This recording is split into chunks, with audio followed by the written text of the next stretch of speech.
Hi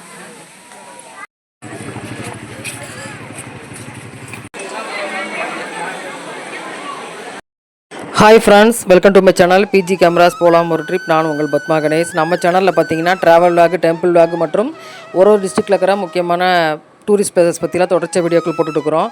அந்த வகையில் இந்த வீடியோ நம்ம என்ன பார்க்க போகிறோம்னா, பழனிக்கு அருகே கணக்கன்பட்டி என்ற ஊரில் அமைந்திருக்கும் அழுக்குமூட்டை சுவாமிகள் எனப்படும் சத்குரு பழனிசாமி சுவாமிகளின் வாழ்க்கையை பற்றியும் அவர் நடத்திய அற்புதங்களை பற்றியும், அவரின் ஜீவசமாதி எங்கே இருக்குது, எப்படி போகணும் அப்படிங்கிறத பற்றியும், ஜீவசமாதி டூர், அதாவது அங்கே என்னென்ன இருக்குது, எந்த நாளில் போய் வழிபட்டால் நன்மை கிடைக்கும் அப்படிங்கிறத பற்றி தான் இந்த வீடியோவில் பார்க்க போகிறோம். ஒரு 10 வருஷத்துக்கு முன்னாடி வரைக்கும் பழனின்னா முருகர் கோவில் மட்டும்தாங்க நம்ம அனைவருக்கும் ஞாபகத்துக்கு வரும். இப்போ இந்த கோவிலும் புகழ் பெற்றிருக்கு. கூட்டமாக மக்கள் வர்றாங்க. அப்படி இந்த சத்குரு சுவாமிகள் எல்லாருக்கும் அப்படி என்ன பண்ணார், எதனால் இவ்வளோ கூட்டமாக வராங்க அப்படிங்கிறத பற்றி ஒன்றா பார்க்கலாங்க. பழனியிலேருந்து 8 கிலோமீட்டர் டிஸ்டன்ஸில் இருக்கிறதாங்க கணக்கம்பட்டி அப்படின்ற ஊர். இந்த ஊரில் தாங்க சுமார் ஒரு 10 வருஷத்துக்கு முன்னாடி அழுக்கு துணியோட எண்ணற்ற அற்புதங்களை நிகழ்த்தி வந்தவர் தாங்க பழனிசாமி சித்தர் அப்படிங்கிறவர். இவரோட இயற்பெயர் பார்த்திங்கன்னா காளிமுத்து என்கிற பழனிசாமிங்க. பிறந்த ஊர் பழனிங்க. இந்த சித்தரானவர் நம்மளை மாதிரியே சாதாரண மனிதனாக பிறந்து ஒரு 25 வயது வரை சாதாரண வாழ்க்கை நம்மளை மாதிரியே தாங்க வாழ்ந்துட்டு வந்திருக்காரு. அதன் பிறகு தான் மக்கள் அவருடைய செயல்பாடுகளை உற்று நோக்க ஆரம்பிச்சிருக்காங்க.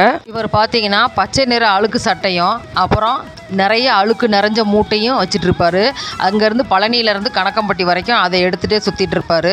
மேலும் பழனியில் இருக்கிற இடும்பன் மலையில் தாங்க எப்பயும் உட்காந்து தவம் பண்ணுற வழக்கத்தையும் அவர் வச்சுருந்துருக்காரு. இவர் எந்நேரமும் முருகப்பெருமான் மற்றும் அவருடைய பெருமைகளை கூறும் கதைகளையே எல்லார்ட்டையும் சொல்லுவாராமாங்க. அனுதினமும் கடவுளுக்கு பணியாற்றியும் வந்திருக்காருங்க. திடீர்னு ஒரு நாள் இடும்பன் மலை அருகே பேச்சு மூச்சு இன்றி கிடந்திருக்காருங்க. அவர் ஆஸ்பத்திரியில் கொண்டு போய் சேர்த்தப்ப அவர் இறந்துட்டாருன்னு டாக்டர்கள்லாம் சொல்லிட்டாங்க. ஆனால் அன்னைக்கு மாலையே உயிர் தெழுந்து திரும்பி வந்துட்டாருங்க. இந்த நிகழ்ச்சிக்கு அப்புறமா தான் கொஞ்சம் கொஞ்சமாக மக்கள் இவரோட சித்து விளையாட்டை உணர ஆரம்பிச்சிருக்காங்க.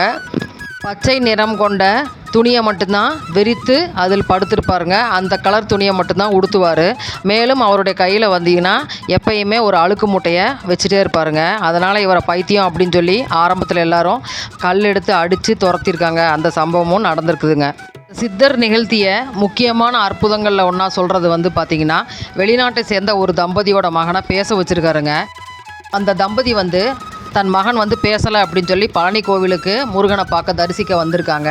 அப்போ கணக்கன்பட்டி வழியாக வந்தப்போ இந்த சித்தரோட இடத்துல இப்போ கார் நின்றுச்சாமா.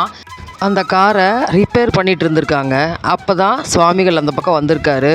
சித்தர் அந்த பையனோட அம்மாவை பார்த்து பக்கத்து கடைக்கு போய் ஒரு பிரியாணி வாங்கிட்டு வந்தா அப்படின்னு சொல்லியிருக்காருங்க. அவங்க சைவம் அந்த பெண்மணி. ஆனால் சரி இவர் சொல்கிறாரே அப்படின்னு சொல்லிட்டு போய் ஒரு பிரியாணி வாங்கிட்டு கொடுத்துருக்காங்க. நீயே திறந்து உன் பையனுக்கு கொடு அந்த பிரியாணியை அப்படின்னு சொல்லியிருக்காருங்க சித்தர். என்ன இப்படி சொல்கிறாரே அப்படின்னு சொல்லி பிரித்து அவங்க பையன்கிட்ட கொடுத்துருக்காங்க. பிரித்து பார்த்தா அந்த பொட்டலத்தில் சாம்பார் சாதம் இருந்திருக்குங்க. உடனே சித்தர் சாமியோட அருள் அவங்களுக்கு புரிஞ்சிருச்சு. சாமியை வணங்கிட்டு திரும்ப பயணமாக ஆரம்பிச்சிருக்காங்க. போகிற வழியிலேயே அந்த சிறுவன் ஏத்தாப்படி வர வண்டியை பார்த்து, அம்மா வண்டி வருது பாருங்க அப்படின்னு சொல்லி பேசிட்டானாம்மா. இது மாதிரி அடுத்தடுத்து இந்த இடத்துக்கு வர்ற அனைவருக்குமே நிறைய அற்புதங்கள் நடக்க ஆரம்பிச்சிருக்குங்க. கொஞ்சம் கொஞ்சமாக சித்தரோட புகழ் பரவ ஆரம்பிச்சிருக்கு. ஆரம்ப காலத்தில் சித்தரோட அற்புதங்களை கண்டு பலர் அவருக்கு புதிய உடைகள், உணவுலாம் வாங்கி கொடுக்க ஆரம்பிச்சிருக்காங்க. ஆனால் அவருக்கு அது பிடிக்கலைங்க. அவங்களெல்லாம் அடித்து துரத்திட்டாரு. இந்த சித்தரை பார்க்க வரும் பக்தர்களை எப்போதுமே திட்டி தாங்க இவர் அருள்வாக்கு சொல்லுவார். அது ஒரு சூட்சமான வார்த்தையாக இருக்கும். நம்ம நேரடியாக அதுக்கு அர்த்தம் எடுத்துக்க முடியாது.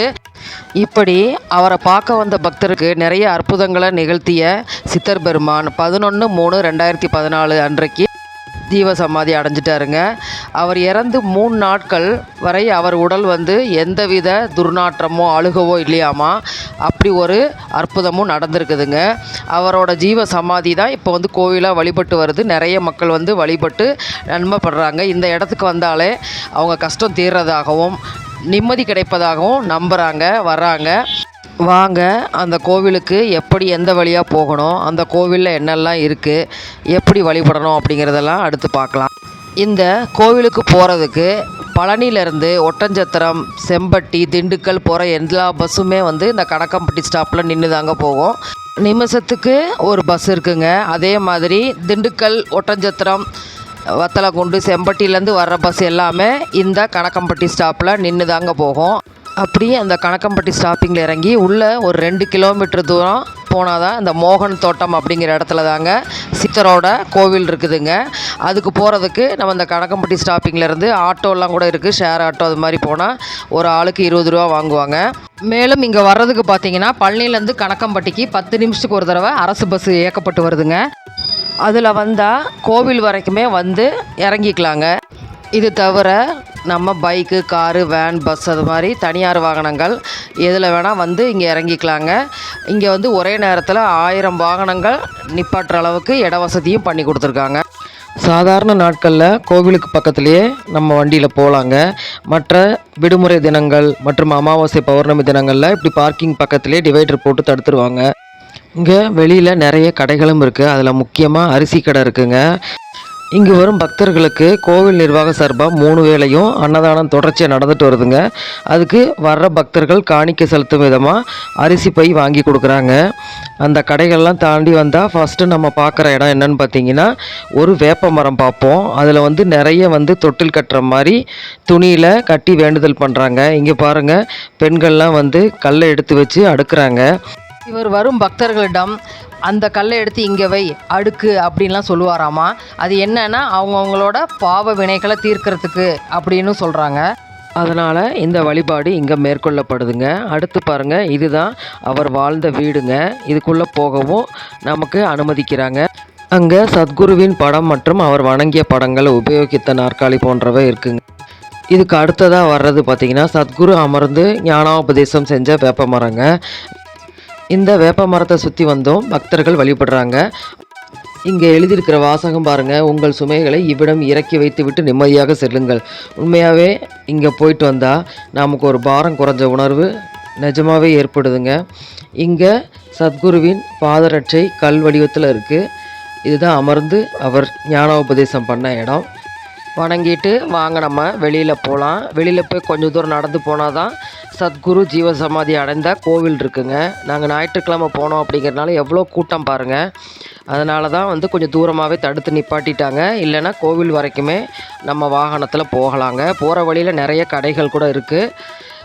பூஜை சாமான் கடைகள், அது மாதிரி சத்குருவோட ஃபோட்டோ, மாலை, அந்த மாதிரி எல்லாம் கூட நிறைய விற்கிற கடைகள் உள்ளேயே இருக்குது. 2 பக்கமும் செருப்பு விடுறதுக்கு செருப்பு ஸ்டாண்டு முதற்கொண்டு இருக்குங்க. சாலை இருக்குது உள்ளே. அதுக்கு வந்து அகத்திக்கீரை அதெல்லாம் கூட அங்கே விற்கிற கடைகளும் இருக்குங்க.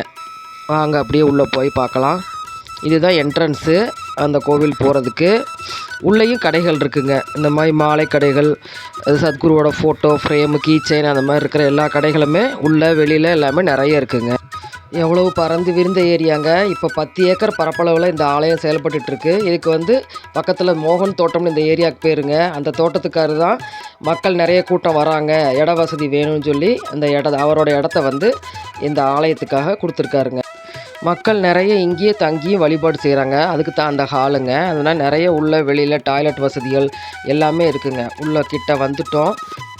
சித்தர் ஜீவசமாதி அடைஞ்ச கோவில் இதுக்குள்ளே தாங்க இருக்குது. ஷெட்டு போட்ட அமைப்பாக தான் உள்ளே வச்சுருக்காங்க. அந்த சமாதிக்கு உள்ளே போய் பார்க்கலாம் வாங்க. அன்னதானத்துக்காக பக்தர்கள் வாங்கி தர அரிசி மூட்டையை எல்லாமே கொண்டு இங்கே ஜீவசமாதி முன்னாடி வச்சிடுறாங்க. வச்சு வேண்டிட்டு அப்புறமா கொண்டு போய் செலுத்துகிறாங்க காணிக்கையாக. இதாங்க அந்த ஜீவசமாதி. மேலும் வந்து பூஜை சாமான் கடைகளில் 50 ரூபாய்க்கு ஒரு பை இருக்குது. அதில் வந்து தண்ணி பாட்டில், ஒரு சின்ன மாசா பாட்டில், ஒரு எலுமிச்சம்பழம், 2 நெய் விளக்கு, அப்புறம் வந்து கொஞ்சம் பூவெல்லாம் போட்டு தான் கொடுக்குறாங்க அந்த பையில். அந்த பையில் இருக்கிற பூ, அந்த மாசா பாட்டில் அதெல்லாம் மட்டும் அவங்க எடுத்துக்கிறாங்க. பூஜை சாமானை மட்டும் எடுத்துகிட்டு மிச்சத்தை நம்ம கையில் கொடுத்துருவாங்க. எலுமிச்சம்பழம், தண்ணி பாட்டிலே நம்மகிட்ட கொடுத்துருவாங்க. நம்ம வீட்டில் ஏதாவது வேண்டிட்டோ இல்லை நோய்வாய்ப்பட்டவங்க யாருக்காவதோ அங்கே கொடுக்குற விபூதியை எடுத்து அந்த பாட்டிலில் போட்டு வந்து வீட்டில் வந்து கொடுத்தோம்னா அந்த நோய் சரியாகும் அப்படின்றது நம்பிக்கையாக இருக்குது. அதில் இருக்கிற விளக்கை வந்து அப்படி விளக்கேற்றுற இடம் இருக்குங்க, அங்கே வந்து ஏற்றணும். எலுமிச்சம்பழத்தை வச்சு கொடுக்க சொன்னால் வச்சு கொடுப்பாங்க. அதை வாங்கிட்டு வந்து வீட்டில் நம்ம ஜூஸ் போட்டு அது மாதிரி குடிச்சிக்கலாங்க. சித்தர் ஜீவசமாதி அடைந்த நாள் புனர்பூச நட்சத்திர நாள் அப்படிங்கிறதுனால அன்றைய தினம் வந்து சிறப்பான பூஜை நடத்தப்படுதுங்க. திருவாசகம் முற்றோதல் அந்த மாதிரிலாம் கூட நடக்குதுங்க. நிறைய அமாவாசை பௌர்ணமி தினங்களில் 4 காலமும் சிறப்பு பூஜைகளும், மற்ற சாதாரண நாட்களில் 6 கால பூஜையும் 3 வேளை அன்னதானமும் இங்கே நடத்தப்படுதுங்க. அது மட்டும் இல்லைங்க, அங்கங்கே சித்தர் உபதேசித்த ஞானா உபதேச பொன்மொழிகளும் அங்கங்கே எழுதி வைக்கப்பட்டிருக்குங்க. ஃப்ளெக்ஸில் வச்சுருக்காங்க. அதெல்லாமும் பார்த்தா நம்ம சிந்தனையை தூண்டும் விதமாக இருக்குது. நமக்கு ஒரு மன அமைதியும் நிம்மதியும் கிடைக்கிதுங்க நிஜமாகவே அந்த இடத்துக்கு போய் அதெல்லாம் பார்க்குறப்போ.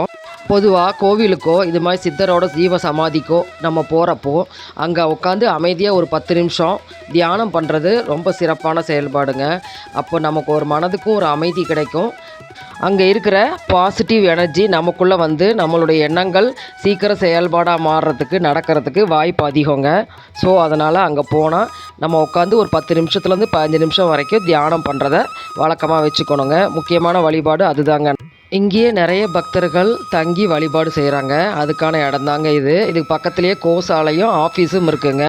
சித்தரோட ஜீவ சமாதிக்கு அமாவாசை தினத்தில் விபூதி காப்பும், பௌர்ணமி தினத்தில் சந்தன காப்பும் செய்கிறாங்க. அந்த சந்தனத்தையும் விபூதியையும் பாக்கெட்டில் போட்டு அந்த ஆஃபீஸில் வச்சுருப்பாங்க.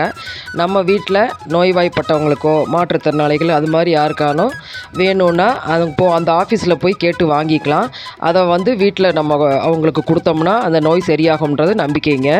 இது எல்லாமே ஏற்கனவே இந்த கோவிலுக்கு வந்து அருள் பெற்று பலனடைஞ்சவங்க சொன்னதை கேட்டு நாம் போட்டிருக்கோம். இங்கே ஒரு தடவை வந்து சித்தரால் அருள் கிடச்சி பலனடைஞ்சவங்க அடுத்தடுத்த மாதங்களில் அமாவாசை பௌர்ணமிக்கு வந்து வழிபாடு மேற்கொள்கிறதையும் தொடர்ச்சியாக செய்கிறாங்க.